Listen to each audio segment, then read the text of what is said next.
बच्चों, आज हम लोग बड़ी ई की मात्रा सीखेंगे। हम लोग पहले सीख चुके हैं छोटी ई की मात्रा। छोटी ई की मात्रा जब हम लोग लगाते हैं अक्षर में तो उसकी आवाज कैसे आती है, उसका उच्चारण कैसा होता है, वो धीरे से होता है। क में जैसे लगाए छोटी की, ख में छोटी खी, ग में छोटी गी, तो ये था उसका साउंड, उसका उच्चारण ऐसा होता है। और अब आज हम लोग जो बड़ी ई सीखेंगे, इसमें जैसा नाम है बड़ी, वैसा ही इसे हम लोग उच्चारण भी करेंगे। इसे हम लोग खींच के करेंगे। जैसे क में बड़ी ई है तो की, ख में बड़ी ई की मात्रा खी, ग में बड़ी ई की मात्रा गी।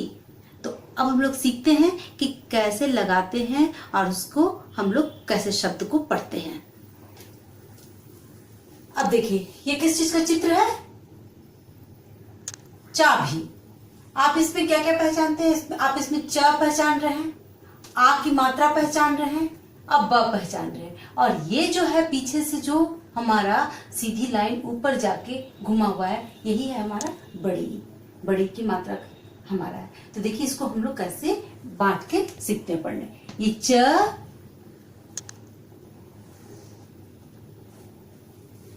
जोड़ आ, चा हो गया। अब ब, जोड़ ब, जोड़ बड़ी की मात्रा। बड़ी की मात्रा का चिन्ह ऐसा होता है। आपको ये छत है, छत तो बनाना ही है हिंदी में, हम लोग बिना छत का बनाते नहीं है, हिंदी लिखते नहीं है।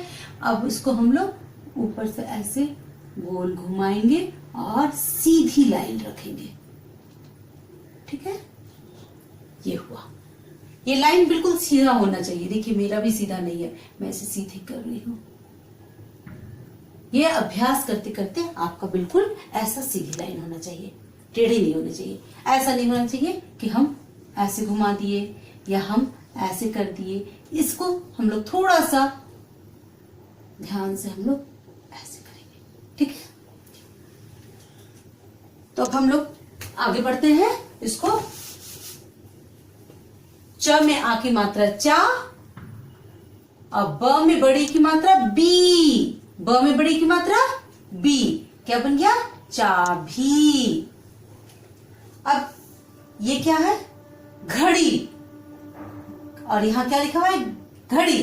तो ये है घ, इसे आप पहचानते हैं, आप ड़ भी पहचानते हैं, और अब आप बड़ी भी पहचान गए हैं।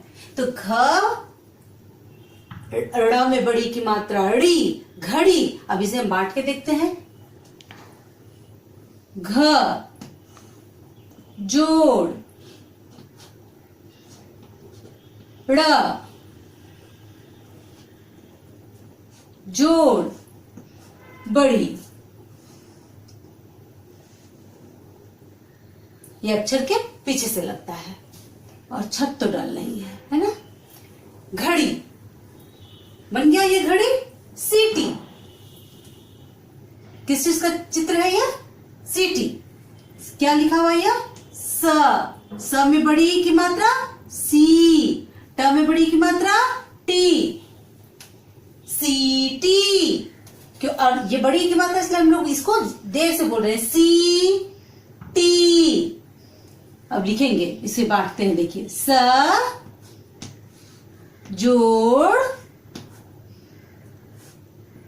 बड़ी की मात्रा, जोड़ ट,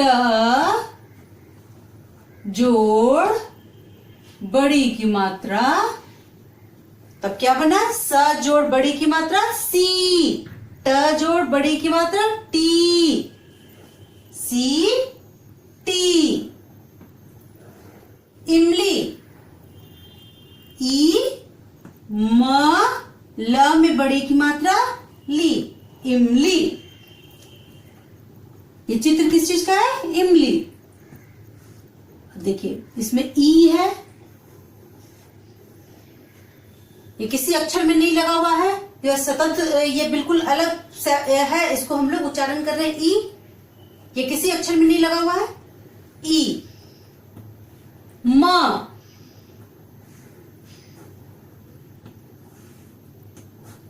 जोड़।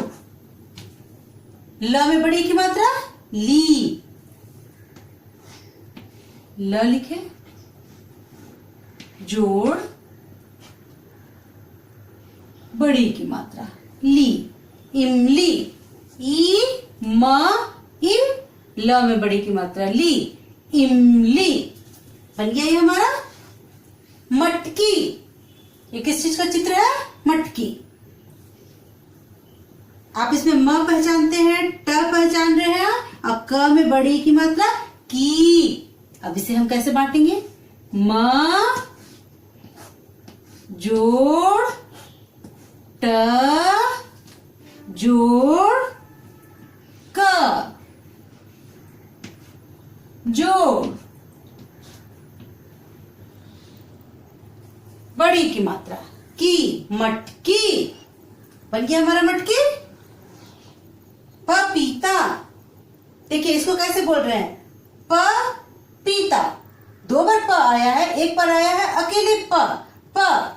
तो इसको लिखे, ये पपीता का चित्र है ना, प। ये अकेला सुनाई दे रहा है, इसके साथ कोई भी मात्रा नहीं सुनाई दे रहा हम लोग को। अब पी, फिर लिखेंगे प जोड़ बड़ी की मात्रा, जोड़ त, जोड़ आ की मात्रा है ना। तो प ये अकेला है, इसके साथ कोई हमारा मात्रा नहीं, इसको हम लोग अकेले इसका उच्चारण करेंगे प। और इसके साथ इसके बगल में है बड़ी की मात्रा, इसको हम एक साथ उच्चारण करेंगे पी, प पी। और त में आ की मात्रा ता, पपीता। प में बड़ी की मात्रा पी, त में आ की बड़ी मात्रा ता, पपीता। तो आप सीख गए कि किस तरह से हम लोग को उच्चारण करना है।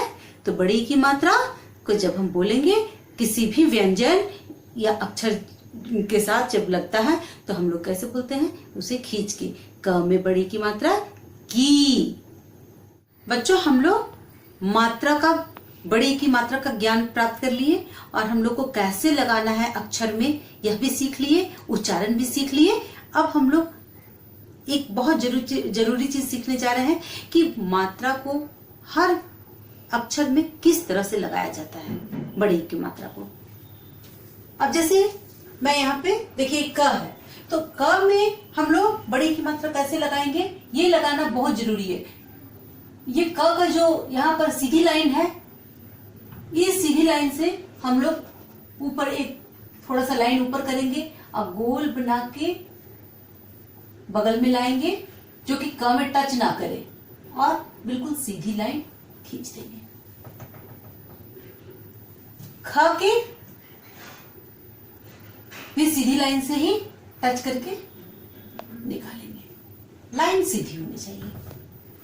ग के भी सीधी लाइन से ऊपर ले जाएंगे और गोल बना के उसके बगल में लाएंगे। घ से भी थोड़ा ऊपर लाइन करेंगे, ज्यादा बड़ा नहीं, और गोल बना के उसके बगल में सीधी लाइन लाएंगे। च से भी हम लोग ले जाएंगे। ये बहुत जरूरी चीज है सीखना। हम कहीं पर भी मात्रा नहीं लगा सकते हैं। अब हमारी मन है तो हम च ऐसे लिखे हैं और च में हम यहां से मात्रा लगा दें, ये गलत हो जाएगा। ये च हमारा यहाँ है और मात्रा हम यहां से शुरू करें, ये सब गलत है ना। ये तरीका गलत है, ये एकदम बिल्कुल जगह पर होनी चाहिए। ये छ है, छ के बिल्कुल बीच से ले जाएंगे और बगल में लाएंगे। ज के सीधी लाइन के ऊपर से गोल घुमा के लाएंगे। झ के डंडे से ले जाएंगे सीधी लाइन से, ठीक है। त के, ट में जो ये छोटी सी जो सीधी लाइन है उससे ले जाएंगे। थ के भी, द, ये आप तुम ध्यान रखिए कि जो उसका जो सीधी लाइन है जिसपे कि ये अक्षर खड़ा है, ठीक उसी के ऊपर से घुमाएंगे। ध, त की भी सीधी लाइन है, वहीं से होना चाहिए। इसका जगह फिक्स है, थ की भी सीधी लाइन से। द का भी ये छोटा सा जो लाइन है, छोटा सा जो सीधी लाइन है, वहीं से हम लोग करेंगे। ध का जो पीछे में जो सीधी लाइन है बड़ी वाली, उससे। न प के भी ये डंडे जो है, सीधी लाइन जो है, उससे। फ के भी सीधी लाइन से। ब की भी सीधी लाइन से। भ की भी सीधी लाइन से ऊपर ले जाएंगे, गोल घुमा के बगल में सीधी लाइन खींचेंगे। म के भी पीछे वाले जो डंडा है, सीधी लाइन है, उससे हम ले जाएंगे। ये सीखना बहुत जरूरी है बच्चों। य के भी सीधी लाइन से, र के बीच से एकदम बिल्कुल उसके सर से ले जाएंगे। ल के भी सीधी लाइन से। व के भी सीधी लाइन से। तालव्य श के बीच जो सीधी लाइन है, उसके ऊपर थोड़ा लाइन ऊपर ले जाएंगे, गोल घुमा के उसके बगल में लाइन खींचेंगे पीछे से। मूर्धन्य श में भी उसकी सीधी लाइन से करेंगे। दंत स के भी जो सीधी लाइन है, उसके ऊपर से ही लगेगा।